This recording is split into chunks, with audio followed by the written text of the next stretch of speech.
the UK once again. And if you have attended one of our previous events, you'll know that WedCon really is the UK's #1 event for wedding business owners of any age and size. After our last WedCon, we are more than ready to get back into that room with you, hanging out with like-minded people and building invaluable relationships and business connections.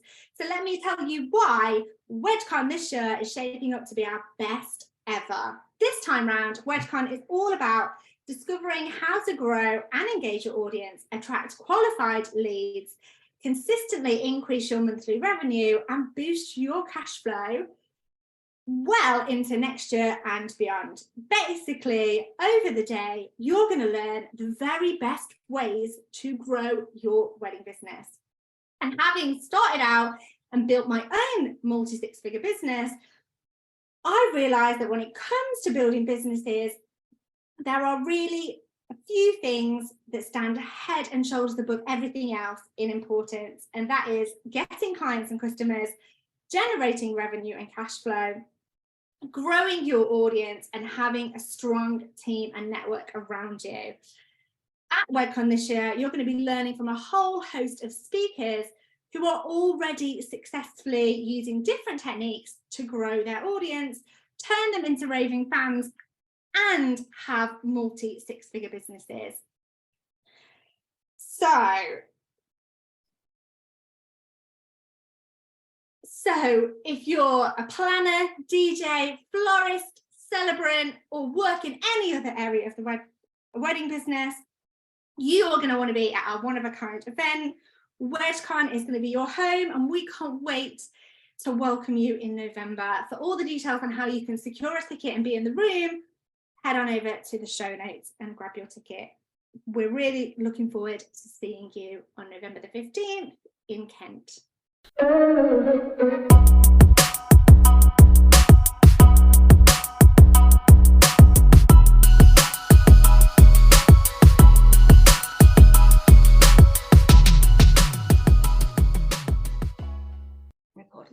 Hey everybody, welcome back to this episode of the WedPro podcast. Today I am riding solo without Katie, but instead I am joined by an amazing special guest who is a website and copywriter for WedPros. So thank you so much for coming on today. It's going to be a great episode, so make sure guys you stick around.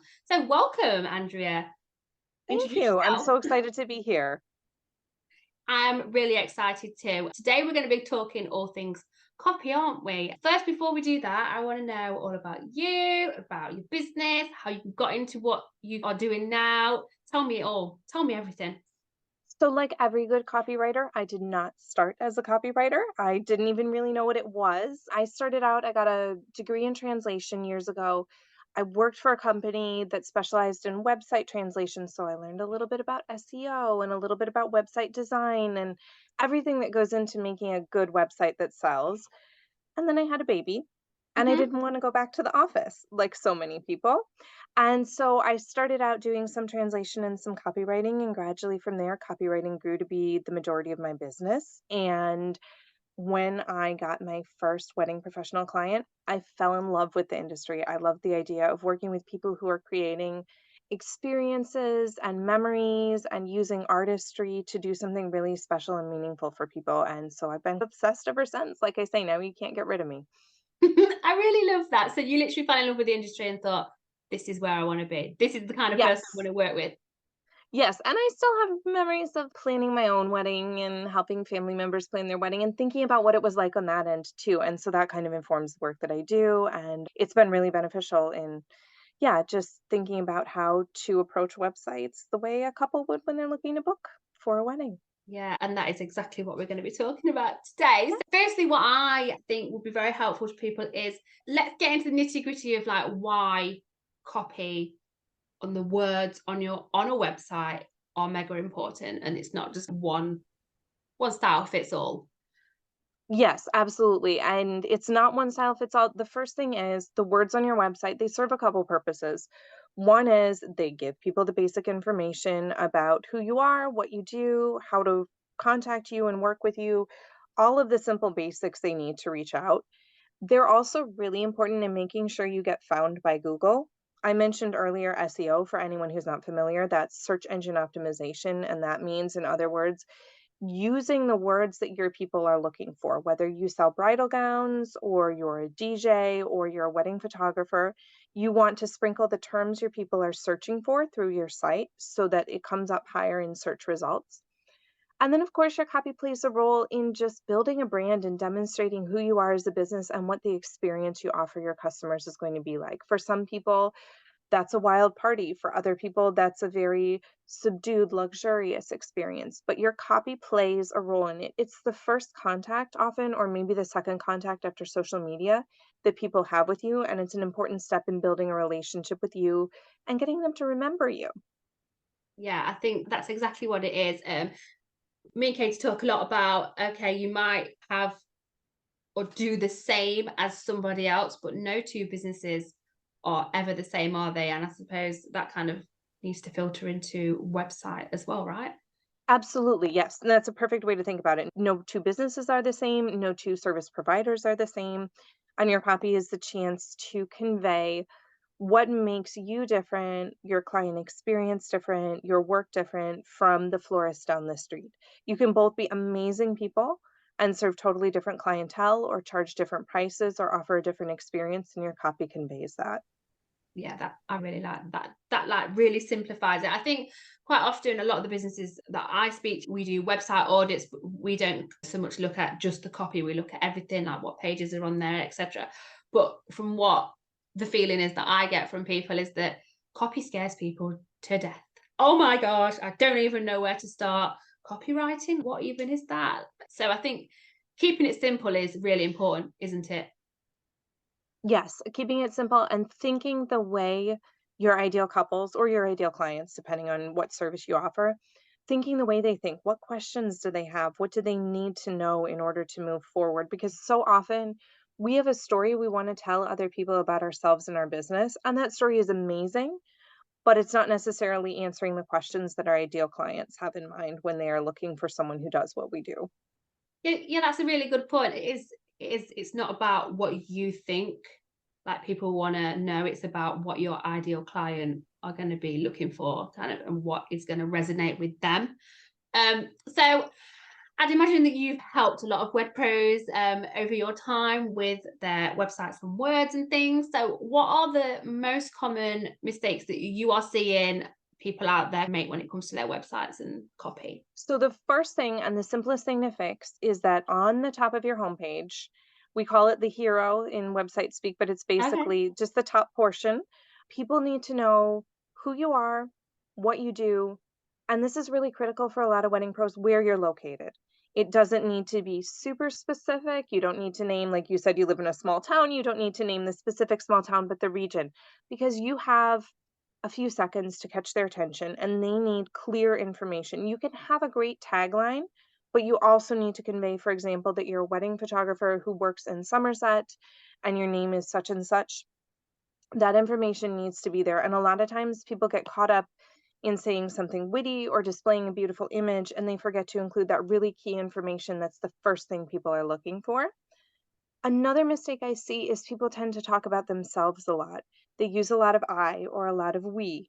And while the I and the we behind the business is really important, you want to help your potential clients visualize their wedding day, think about how they're going to be. You want to use a lot of you language so that they're putting themselves in the shoes of what you're describing. They're thinking, okay, if I hire this person, this is how my wedding is going to look like. And the more you language you use and the more you focus on them, the more they're going to feel like they're in great hands, they're going to be taken care of, and they can really visualize the experience you're going to create for them. Think it's about making that emotive connection, right? And about setting that scene, about them visualizing, oh, yes, okay, I can see myself working with this person, or the vision that they portray, or the images on your site. Yes, this is my kind of person. And that's what it is. Is there anything else that Other mistakes that I see, I think sometimes it's easy to put too much information on your website. A lot of times we have all of these little details we want to convey to a client. And the reality of it is, those are better for a proposal or a contract or something like that. The example I always use is if you're a venue, you have a dance floor. People don't need to know the square footage of the dance floor the Mhm. first time they talk to you. It's important to you, and it will be important in the conversation with them later on, but they're not hung up on that detail the first time. What they want to know is maybe a general idea of your price. Do you do vegetarian meals? That sort of thing. But Mhm. they don't want the itty bitty details. Those are for the proposal and the contract where you can bullet point them out. So I think a lot of times we need to take a step back and think, does someone need to know this right away? Or can I tell them on a call? Can I share it in a Yeah. contract? Can I streamline the process and make them feel less overwhelmed? Because you think about, and I'm dating myself here, we used to have binders where you would print out everything and plan your wedding. Nowadays, people Yeah. have Pinterest, they have Instagram, but there's still, maybe even more so than before, an overwhelming amount of information to consume while you're planning a wedding.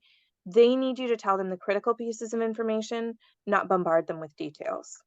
So it's about getting that balance right between. Yes, and it is a balance. It's a tightrope you have It's to like walk a little bit. Goldilocks, right? Yes. Let's talk about call to action. So I was going to ask, is there a set amount of call to actions that kind of each page should have on your website, or does that depend on the page? It depends on the page, but I usually tell people they can probably have more call to actions than they actually do because a lot of us tend to put one at the bottom, Hmm. maybe one at the top, and then leave the rest Nothing of in the page between. be. Yes, and you can have a few in between because you know what? If someone's not ready to click, they'll just scroll right past it. But if they're ready to click, you can capture them right there, make their life a little bit easier. And when you do write a call to action, you want to make it pretty clear what someone's going to do. This is another thing I'm always on about is, are they going to book a call? Are they going to receive a proposal? Are they just going to hear from you via email? But you want them to understand what's going to happen when they inquire. So if they book a call with you, have that little button say book a call, or set up a visit if you're an in-person venue or a shop or something like that, and make sure they understand what they're getting into. They're not just clicking and crossing their fingers deal. Yeah, and I think when it comes to call to actions as well, they don't just have to be clickable buttons, do they? You can highlight words, make them Mhm. clickable. You can, make it look a bit fancy and a bit pretty with images as Yes. well. Yes, you can have a lot of fun with it as long as it's like, as long as they can find it, you can have a lot of fun with it. Yeah. Yeah, I like that. I also wanted to touch on quickly another one of these things that I find people find a minefield is H1 text, the H text. Can you break it down in an easy way? Is that even possible? It is possible, and I think of it, so my style of writing them is I think of it as not your fun headline, not the thing that's gonna really grab people. It's informative, it's for the search engine. So the H1, for anyone who's not familiar, is probably after your page title, one of the most important pieces of text on your web page. Search engines are looking for it as a way to categorize what your page is about. So it's Mm. going to use your main keyword for a page. Again, if you're a wedding photographer, like I said earlier in Somerset, you might simply say Somerset wedding photographer. That might be your keyword. And you want that in the H1. Maybe you say luxury in front of it or traveling or something. What I tend to do when I'm working with designers is we put those really critical keywords in the H1 and then we make it small. It's still there, it's still readable, but it's almost like a subtitle. And then you can have an overall headline that has a bit more personality to it. Yeah, that's clever. So Because you we're think of serving both H1, purposes. We're giving Google what it wants, and at the yeah, same time, we're having a little bit more creative copy too. You want both on there, and that's really what a website is. It's a mix of giving the robots what they want and giving the people what they want. And you have to mix. Website copywriting is about mixing both. yeah. Because when I think of H1 text, I think of H1, okay, that's the biggest text. So that therefore got to stay the biggest bit of text on this page at the top, whack it there. But you can change the size. That's such an easy thing to If do. it has to be, sometimes it has to be boring and ugly, the H1 text, to get the SEO keyword in. So make it small. It's still Make on the page. It has the information, and then you put something pretty below it. That's my trick. That's my secret. That's great. So then does it go like H1 most important, H2, like does that get Exactly. searched by the robots too? Like and Yes, and you don't want to overdo your keywords on your page. That's something a lot of us learned about writing for search engines years ago. Nowadays, Google doesn't need you to use your keyword 12 times on your page and it reads awkwardly. It should read like natural, normal text when it's woven into your headline, your subheaders. They say that the simpler your keyword is, the more it's going to come up on the page. So, for example, if it was just photography, you'd probably use it a lot. If it's a more specific type of photography package, you're not going to use that same string of words as much. But you don't want to overstuff it. You do want to use it in your H1, maybe in an H2, and one or two places in the body of the page too, depending on how long it is. I really hope that's helped clear things up, because it has to me. I think, like I said, everybody else overthinks stuff like this, as do I, because like copy and copywriting and websites is not completely my thing, but that has really helped just break it down. I say websites aren't our things, but me and Katie literally rebranded our business like 4 weeks ago, and we did our website ourselves, literally from start to finish. And it is a slog. Like, I can see like people who do their own website, and I know lots of you are nodding along and relating. It's hard work. It's definitely worth every now and again going over your site, giving it an audit. Do you think that's something wise to do?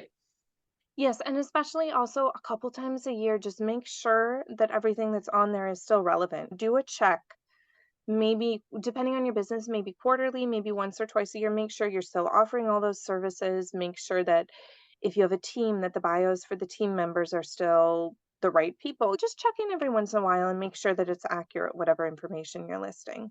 Yeah, because everything evolves. Yes. Your pricing's changed, and yes, people, you should be reviewing your prices and then updating those as you go along. Can we talk about page? Because I know this is one that a lot of people, you got excited then. A lot of people want to know. Let's talk Okay, about it. jump into about page. What needs to go on there and what doesn't need to go on there? What I always advise people to do is you want to tell a little bit of a story about yourself and how you got established in your business, but you really want to relate it back to the person that you're talking to. So you don't just want to, it shouldn't read like a CV or like a job interview. It shouldn't read like your LinkedIn page. You want to do a little bit of storytelling. And then once you've done that, for example, for a lot of people, the way they got into the wedding industry was maybe through something that didn't go so well in planning their own wedding. So you tell that story a little bit, get them to have some connection with you. Mm-hmm. And then from there, you go more gradually into your credentials, your experience, and anything that really proves that you know what you're talking about. So if you've been on podcasts, if you've won awards, all of that good stuff, you want to make sure that some of that's on your about page too. We call it social proof. Yeah. And basically, it's anything that shows that you're not just someone who threw together a website and said you could do this, you've proven that you can do it. So I always want people to put some of that on their about page. And then the other thing I want is for people to put fun facts that'll stick in someone's head. Mm-hmm. Something fun about yourself, not your coffee order, because everyone says that, but Yeah. something else. It could be the type of movie that you like that no one would expect. It could be like I had a client years ago, we wrote about how she loved Hallmark movies. And she didn't really seem like a Hallmark movie kind of girl, Mm-hmm. but she loved Hallmark Christmas movies. That was her December. So anything that'll help you be memorable, because you have to remember that particularly if you're in an area with a number of vendors, people are looking at multiple websites. You want some fun little detail that'll make you stick in someone's head after they close the browser and they'll think, oh, she was the one who, and then they'll remember you. That's a really good tip. And that is something that we do speak of. What's going to make you be remembered? Sometimes people will come on your sales call then and they'll say, oh, by the way, I read that you've been to 25 countries, or your favorite cocktail is a martini, shaken, not stirred, whatever you put on there. And it's just a fun little warm up. They already feel like they know something about you, and people talk about those things. I've experienced it myself. You can go look at my about page. I list all kinds of silly things I do and don't like and was inspired by. And people talk to me about them when they get on sales calls. It's a real icebreaker, basically. I think instead of what lots of people do is lean away from anything that might make them stand out. Lean into that. Lean into who you are, what you love, what you do, why you do it. Show your passion. It's completely fine to show your passion and to show that more, the side that people will not know a lot about as well, because that is relatable. That builds that know and trust, which we all know. If you don't know this by now and you listen to our podcast, you need to go and listen to some episodes again. But building that is the foundations to the start of any kind of client journey anyway. So what are the 3 things on websites overall that couples want to see what's going to help get people on up that ladder of getting those bookings from couples that land on their sites? So the first thing is they want to know your personality. And this is especially true of anyone who's really present on the wedding day itself. It doesn't mean it doesn't apply if you're a baker or a florist, but I'm especially talking to photographers, planners, DJs, anyone who is there. You're going to be present, often in close contact with people on a really emotionally charged, important day of their life they've invested a ton of money and time into. They wanna feel like they're gonna have fun with you, and they're not gonna feel awkward. Photographers and videographers, if you're listening, this goes like quadruple for you because everyone's convinced they're gonna feel awkward in front of the camera. So they want someone that they can really relate to and that they just feel like they're gonna click with. And what you wanna do is give them enough personality that when they get on your sales call, they feel like, okay, you are exactly the person you advertised yourself as, and we know we wanna work with you. That's what you're really looking for your couples, and they really want that sense of personality Yeah. because otherwise it's a little unnerving to pay thousands of Mhm. pounds or dollars for someone and then worry that you're going to feel awkward. As I'm telling you this story, I remember a wedding that I was a bridesmaid in years ago, and the photographer was really awkward and none of us could quite relax. Like nobody, we were all young and I'm sure they just hired someone, but nobody really felt like they could settle down and take normal photos because of him. They were just a little on edge. So yeah, couples don't want that. They want to get a sense of you.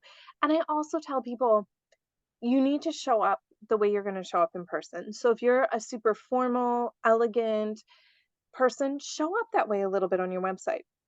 On the other hand, if you have pink hair and you curse all the time and you wear black t-shirts and that's your vibe, people will like it, absolutely, but you don't wanna appear very stiff and formal on your website and then show up and curse a blue streak, and people are like, "What did I get myself into?"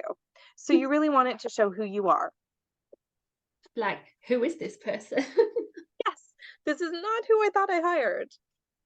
And as well, it's got to be obviously relatable to your ideal client as well. That's a really important point. Like, we talk a lot about ideal client, and I think your ideal client is the foundations of every part of your business. If you Everything. haven't got your ideal client down, like, you need to literally know this. I always call it literally like a bride, a groom, know this person like better than your bestie, so that every bit of your business you put out there, definitely, especially your website, is in line with that person. Yes, 100%. We couldn't be in more agreement. You have to know that. You have to know. I would say too, you don't want to just think about like their demographics, like how Mhm. much money they can spend, their job, and all that. You want to know, are they stressed because their mom's paying, but then she's going to want to make the decisions? Or do they want a non traditional wedding? And what does non traditional even mean to them? You have to know them inside and out. So, yes, 100% agreed.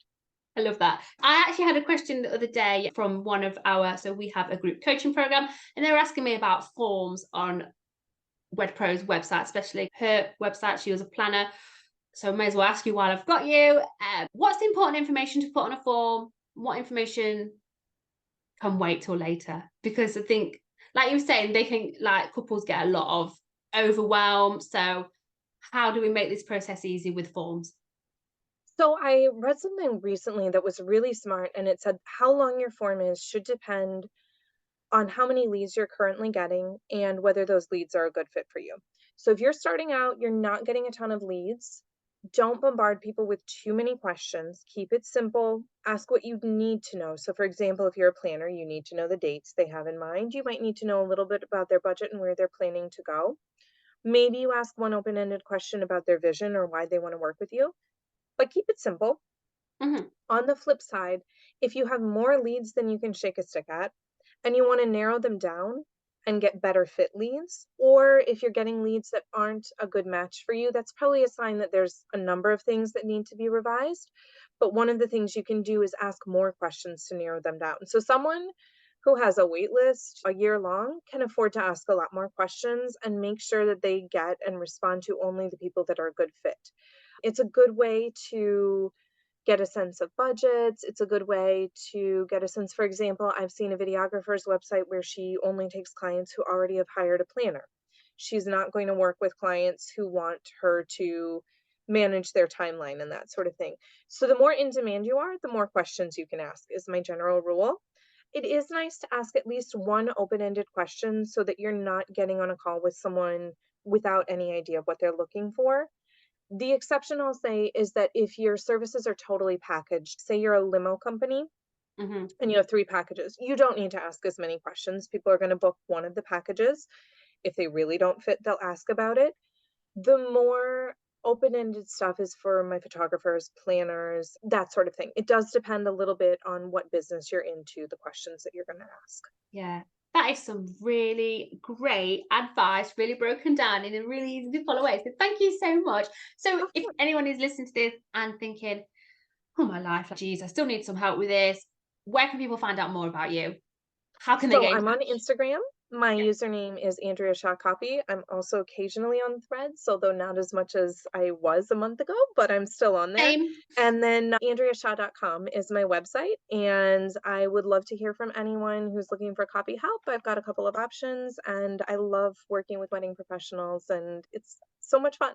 Everyone's different, and it's a real joy to work with you. What I will do is I will pop your Instagram link in our show notes, so anyone who does want to find out more can pop over there and go and check you out. Thank you so much for hopping on today. I've actually learned loads. I've taken so many notes. It's always interesting when we have guests on because there's always things to learn, right? Like me and Katie are always the first to say you can't know everything in business, and that's absolutely fine. Like it is a learning curve for sure. But hopefully today, you guys that are listening have got lots of helpful tips that you can then now go and implement in your business, because it's very good as giving you the tips, but what you need to go and do now, people, is go and implement them, please. But yeah, if you do want to find out more, hop over to Andrea's Instagram via the link in the show notes.